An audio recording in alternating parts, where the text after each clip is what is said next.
What happens a lot of times is a lot of folks will kind of see the need. Okay, I know there's a need in foster care. I know we need foster parents. I want to go help. And if they don't have the support they need from their community, a lot of times our foster parents, they just give up. The need for foster care is everything from foster parents to respite homes to people who are there to just be a support to those parents so that they can keep doing it. We realized that we both had kind of a calling to work with kids. We worked with the youth group in our local church, and then at one point we ended up meeting some foster kids through our church. They ended up coming to our youth group program. As we got a little older and started, looking into this more, we realized there was a big need to work with this community.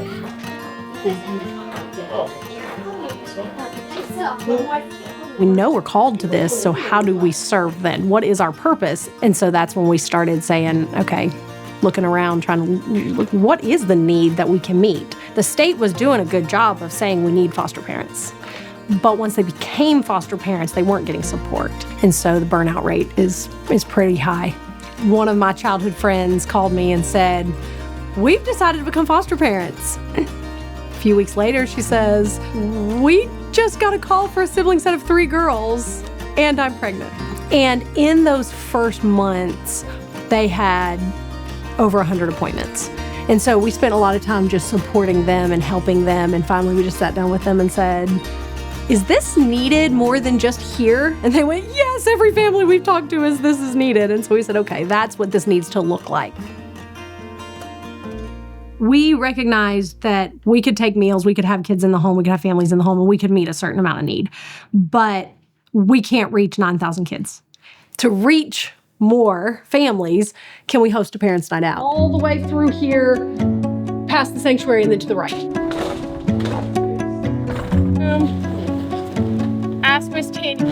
Okay, flip it. So the first event we held was December of 2021. We learned a lot from that first event. Learned a lot. And the next event was a month later, and it had multiple rooms for classes, and we had name wristbands on every child and a pickup ticket system and safety policies in place and security team and lots of volunteers. This cannot happen without the people in the community that have stepped up to show up. And they take meals and they write notes and they take kids for respite and they call foster parents and check in, and none of that can happen without all of them stepping up in huge ways to make it happen.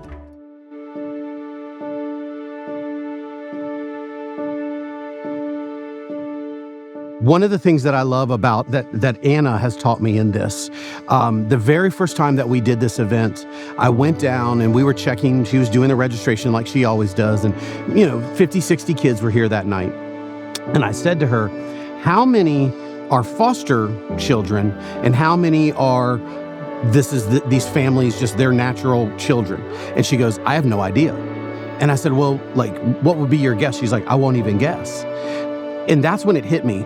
They look at every kid that comes in here as, you are wanted here, you are loved here, you're supported here. We've got adults that are giving time, giving their resources, giving their energy. And so when you walk the hall, you don't know who a foster kid is or isn't. And isn't that the way that it's supposed to be? They're human.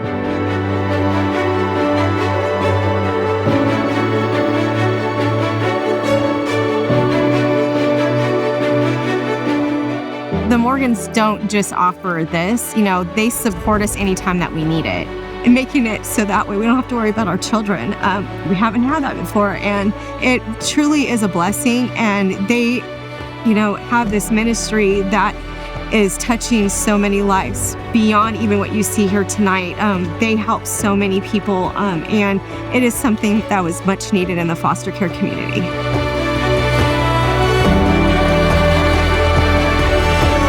They are two of my favorite people in this area because I watch them do what they do, even if it was just what they do with their family.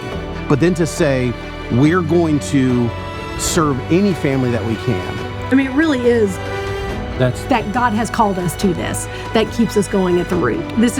I don't think we could. We could easily say, I cannot do this anymore, we're done. Yeah.